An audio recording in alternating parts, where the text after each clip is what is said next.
Welcome back. You're watching live from Paris on France 24. It's time now for Media Watch France with James Creedon, who is with us in the studio. Good evening to James. Good evening, Laura. Now, we've been talking about this all week, but the twists and turns just keep coming. Dominique Strauss-Kahn, he made a... Some people would call it an apology, others wouldn't. Would say it's not an apology. Exactly, but what people are now saying is that he copied it from Bill Clinton after he got caught out in the Monica Lewinsky affair. That's right. Now, this was actually on Monday that a journalist called Jean-Michel Apathy on the Canal Plus network pointed this out, and then it sort of began to go viral.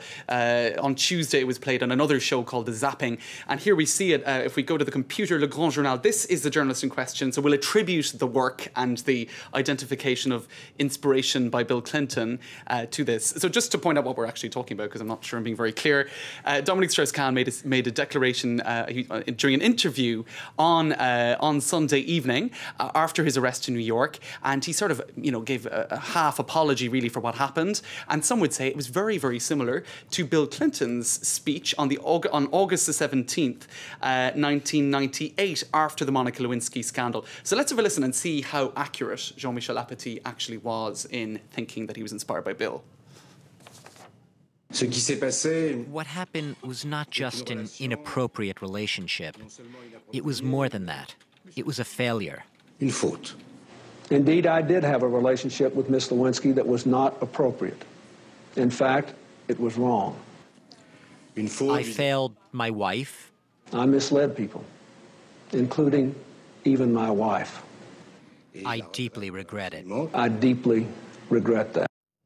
So, I mean, they both deeply regret it. They both misled their wives, and they both had, behaved inappropriately. It looks really like word for word, it was almost taken from Bill Clinton. And indeed, what Jean-Michel Apathy said is that Dominique Strauss-Kahn was clearly acting on Sunday night, and the lack of sincerity was, demonstrated in this video, in the sense that they clearly thought very deeply about how best to come across in a contrite fashion. And there you go. It looks like robbed off Bill Clinton. All right. Pity he didn't copyright it. He could have made a bit of money, maybe. Absolutely. Now, staying with Dominique Strauss-Kahn, the American TV show Law & Order has quite daringly made what looks like an episode all about this. That's right. Now, it's airing. I think we have some of the pictures from the credits. It's airing tonight on NBC at 10 p.m. New York time, 9 p.m. Central.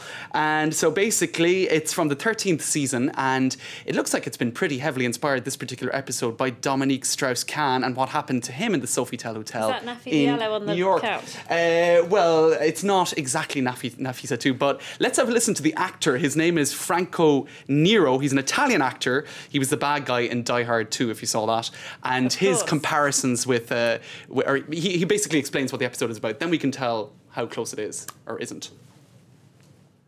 This character has been caught at the airport. They say you're under arrest because, you committed a crime. I said, what is the crime? You raped a maid of this hotel.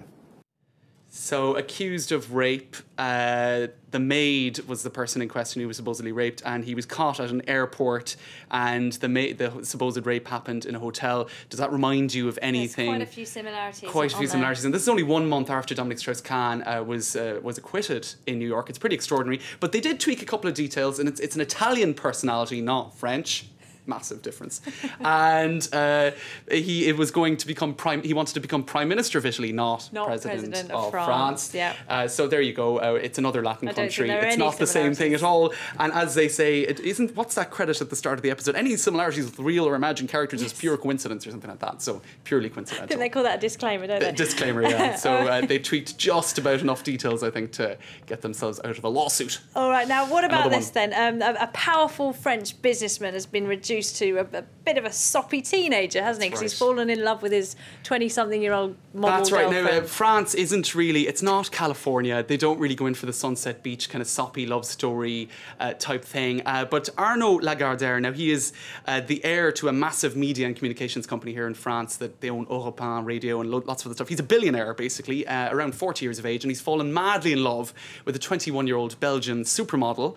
And everyone's sort of tittering because let's have a look at this latest series of tweets online. Now, Jade Forêt is her name, and basically it's their 8-month anniversary today. And they had their first... Congratulations. Congratulations, Arno and Jade. They had their first kiss in the restaurant Quick, which is a fast food restaurant here in France and Belgium. And every 14th of the month, they go back to Quick to recreate that very romantic moment where they first pressed lips together. And that's what a billionaire was doing in Quick in the first place. Well, that's it. He could have taken her somewhere a bit nicer. But anyway, so they're saying here, she tweeted this morning, we're going back, to Quick. Arno and I are going to celebrate our first kiss. Today it's 8 months with 2 little smileys. And look at this, it gets worse.